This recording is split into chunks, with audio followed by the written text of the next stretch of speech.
കേന്ദ്ര തെരഞ്ഞെടുപ്പ് കമ്മീഷനിലേക്ക് ഇന്ത്യ മുന്നണിയുടെ പ്രതിഷേധ മാർച്ചിൽ വലിയ രീതിയിലുള്ള സംഘർഷമുണ്ടായി. അതിനുശേഷം പോലീസ് എംപിമാരെ എല്ലാം തന്നെ അറസ്റ്റ് ചെയ്ത് നീക്കുകയായിരുന്നു. പാർലമെന്റിന് മുന്നിലും തെരഞ്ഞെടുപ്പ് കമ്മീഷൻ ആസ്ഥാനത്തേക്കുള്ള വഴിയിലും സുരക്ഷ കർശനമാണ്. 300ഓളം പ്രതിപക്ഷ എംപിമാരാണ് ഈ മാർച്ചിന്റെ ഭാഗമായി മാറിയത്. ബൽറാം നെടുങ്ങാടി ചേരുന്നുണ്ട് വിവരങ്ങളുമായി. ബൽറാം, ഇനിയിപ്പോൾ ഉയരുന്നൊരു ചോദ്യം, ഈ എംപിമാരെ എങ്ങോട്ടായിരിക്കും കൊണ്ടുപോയിരിക്കുക? പലപ്പോഴും ദൂരെയുള്ള പോലീസ് സ്റ്റേഷനുകളിലേക്കൊക്കെ ഇതുപോലെയുള്ള പ്രതിഷേധങ്ങളുടെ ഭാഗമായി അറസ്റ്റ് ചെയ്യുന്ന നേതാക്കളെ കൊണ്ടുപോകുന്ന ഒരു ചരിത്രം നമ്മൾ കണ്ടിട്ടുണ്ട്. അപ്പോൾ ഇപ്പോൾ സമീപത്തുള്ള പോലീസ് സ്റ്റേഷനിലേക്ക് എന്ന് പറയുമ്പോഴും ഇവരെവിടെയാണുള്ളത്? ഖർഗെ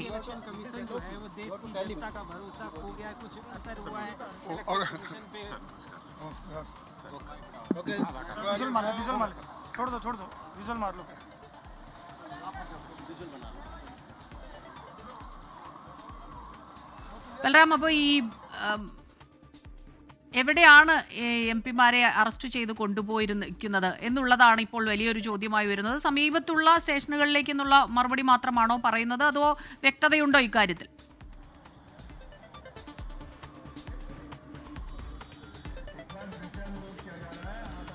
സ്മിത, സമീപത്തുള്ള സ്റ്റേഷനിലേക്കാണ് ഇവരെ കൊണ്ടുപോകുന്നത് എന്നാണ് നമ്മൾ അന്വേഷിച്ചപ്പോൾ പോലീസ് ഉദ്യോഗസ്ഥർ പറഞ്ഞത്. എന്നാൽ ഇപ്പോഴും എംപിമാർ യാത്ര ചെയ്തുകൊണ്ടിരിക്കുകയാണ്, ബസ്സിൽ തന്നെയാണ് എന്നുള്ളതാണ് എംപിമാരുമായി അന്വേഷിച്ചപ്പോൾ നമുക്ക് അറിയാൻ കഴിയുന്നത്.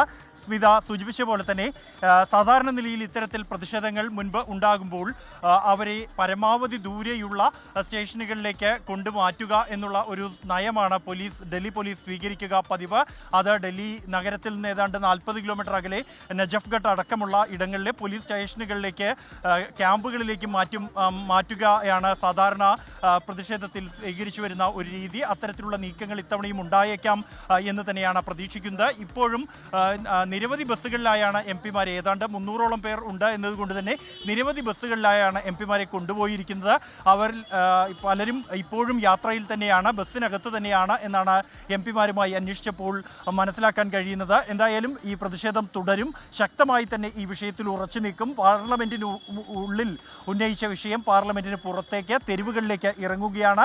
ഇനി സംസ്ഥാനങ്ങളിൽ ഈ വിഷയം ചൂണ്ടിക്കാണിച്ചുകൊണ്ടുള്ള പ്രതിഷേധം തുടരും എന്നാണ് പ്രതിപക്ഷ പാർട്ടികളുടെ ഒരു തീരുമാനം. ഇപ്പോഴും പാർലമെന്റ് പരിസരത്ത് വലിയ സുരക്ഷാ ക്രമീകരണങ്ങൾ തുടരുകയാണ്. സാധാരണ നിലയിൽ അത്രത്തോളം വലിയ സുരക്ഷാ ക്രമീകരണങ്ങൾ ഇവിടെ ഉണ്ടാകാറില്ല. പാർലമെന്റിലെ എംപിമാർ പ്രവേശിക്കുന്ന ഗേറ്റാണ്, ട്രാൻസ്പോർട്ട് ഭവനോട് സമീപമുള്ള ഗേറ്റ്, ഗാന്ധി പ്രതിമയ്ക്ക് ഏറ്റവും അടുത്തുള്ള ഗേറ്റാണ് ഈ പാർലമെന്റിന്റെ ഈ ഒരു ഭാഗം എന്നുള്ളത്. അവിടെ പ്രതിഷേധങ്ങളും പതിവില്ല. മുൻപ് ഒരിക്കലും സമീപകാലത്തൊന്നും തന്നെയും ഈ ഗേറ്റിന് സമീപത്ത് നിന്നും പ്രതിഷേധം പുറപ്പെടുകയും പതിവില്ല. ഇത്തവണ നിർവചൻ സദൻ എന്ന തെരഞ്ഞെടുപ്പ് കമ്മീഷൻ ആസ്ഥാനത്തേക്ക് എത്തിച്ചേരണമെന്ന ഉറപ്പോടുകൂടിയാണ് പ്രതിപക്ഷാംഗങ്ങൾ പ്രതിഷേധവുമായി എത്തിയത് എന്നുള്ളതും ശ്രദ്ധേയമാണ്. എന്നാൽ അറസ്റ്റ് വരിക്കാനും അവർ തയ്യാറായിരുന്നു. ആ ദൃശ്യങ്ങൾ തന്നെയാണ് അല്പസമയം മുമ്പ് നമ്മൾ കണ്ടത്. എന്തായാലും ഇനിയും ഈ പ്രതിഷേധങ്ങൾ തുടരും. വരും ദിവസങ്ങളിലും പാർലമെന്റിലും പുറത്തും സംസ്ഥാനങ്ങളിലും പ്രതിഷേധം ശക്തമായി ഉയർത്തുകയും തെരഞ്ഞെടുപ്പ് കമ്മീഷനെതിരായ തെളിവുകൾ അത് തെരുവിൽ നിരത്തുക എന്നുള്ള ശൈലിയാണ് ഇപ്പോൾ പ്രതിപക്ഷം സ്വീകരിച്ചിരിക്കുന്നത്. ആ ഒരു രീതിയുമായി മുന്നോട്ട് പോവുക, തെരഞ്ഞെടുപ്പ് കമ്മീഷൻ തങ്ങൾ ഉന്നയിക്കുന്ന വിഷയം അത് കേൾക്കാൻ തയ്യാറാകും വരെ, അതിൽ നടപടിയെടുക്കാൻ തയ്യാറാകും വരെ ഈ തരത്തിൽ പ്രചരണവുമായി മുന്നോട്ട് പോകാനുള്ള ഒരു തീരുമാനത്തിലാണ് പ്രതിപക്ഷ പാർട്ടികൾ.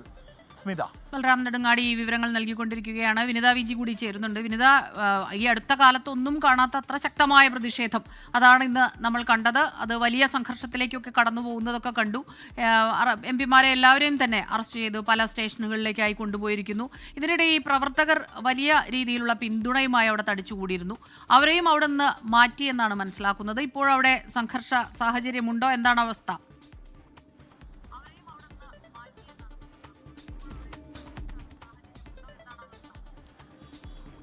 സ്മിത, ഇപ്പോൾ നിലവിൽ സാധാരണ നിലയിലേക്ക് എത്തിയിരിക്കുകയാണ്. ബാരിക്കേഡുകളടക്കം അല്പസമയത്തിനകം മാറ്റുമെന്നാണ് നമുക്ക് മനസ്സിലാക്കാൻ കഴിയുന്നത്. ഒപ്പം ഉള്ളിലേക്ക് പോകുന്നതിനുള്ള വാഹനങ്ങളൊക്കെ ഇപ്പോൾ ഇവിടെ എത്തിയിട്ടുണ്ട്. ഈ വാഹനങ്ങൾക്കായി പ്രത്യേകം വഴി ഒരുക്കിയിരിക്കുകയാണ്. ബാരിക്കേഡുകൾ ഇപ്പോൾ മാറ്റുന്ന ദൃശ്യമാണ് നമുക്ക് കാണാൻ കഴിയുന്നത്. ഇന്ന് രാവിലെ 10 മണിയോട് കൂടിയാണ് ഞാനിപ്പോൾ നിൽക്കുന്ന ഈ ട്രാൻസ്പോർട്ട് ഭവന് മുൻപിൽ വലിയ ഒരു പ്രതിഷേധം ഉണ്ടാകുമെന്ന് അറിയിക്കുകയും ഒപ്പം തന്നെ അതുമായി ബന്ധപ്പെട്ടുകൊണ്ടുള്ള കൂടുതൽ CRPF, പോലീസ് ഉൾപ്പെടെയുള്ള സേനയൊക്കെ ഇവിടെ എത്തുകയും വലിയ സുരക്ഷാ ക്രമീകരണങ്ങൾ ഇവർ ഏർപ്പെടുത്തുകയും ചെയ്തിട്ടുണ്ടായിരുന്നത്. നമുക്ക് ആ ദൃശ്യങ്ങളിൽ കാണാൻ കഴിയുന്ന പാർലമെന്റ് മന്ദിരത്തിൽ നിന്നും ആരംഭിച്ച എംപിമാരുടെ പ്രതിഷേധം ആ വഴിയിൽ നിന്നാണ്, ആ ബാരിക്കേഡിന്റെ മറുവശത്ത് നിന്നാണ് അവർ ഈ ട്രാൻസ്പോർട്ട് ഭവന് മുന്നിലേക്ക് എത്തുന്നത്. ഈ മുന്നിലേക്ക് എത്തിയ 300ഓളം എംപിമാരെ ഈ ബാരിക്കേഡ് ഉപയോഗിച്ചുകൊണ്ട് പോലീസ് തടയുകയായിരുന്നു. ഇതിന് മറുവശത്തേക്ക് കടക്കാൻ കഴിയില്ല എന്നാണ് എംപിമാരോട് പോലീസ് പറയുന്നത്. നിങ്ങൾ മടങ്ങിപ്പോകണമെന്നൊക്കെ ആവശ്യപ്പെട്ടിട്ടുണ്ടായിരുന്നു. പക്ഷേ അഖിലേഷ് യാദവ്, ഡീൻ കുര്യാക്കോസ് ഉൾപ്പെടെയുള്ള എംപിമാർ ഈ ബാരിക്കേഡ് മറികടന്നവർ ഈ മറുവശത്തേക്ക് എത്തുകയും അവിടെ നിലത്തിരുന്നു കൊണ്ട് അവർ പ്രതിഷേധിക്കുകയും ഒക്കെ തന്നെ ചെയ്തിട്ടുണ്ടായിരുന്നു. തുടർന്ന്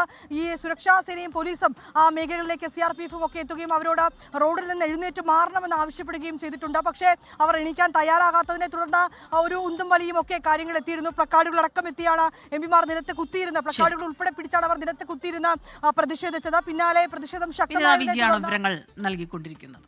ലോകത്തെവിടെയായാലും ഏത് സമയത്തും 24 വാർത്തകളും ഓഗ്മെന്റഡ് റിയാലിറ്റി പാക്കേജുകളും എക്സ്പ്ലെയിനറുകളും വിശദമായി കാണാൻ ഞങ്ങളുടെ യൂട്യൂബ് ചാനൽ നിങ്ങൾക്ക് സബ്സ്ക്രൈബ് ചെയ്യാം.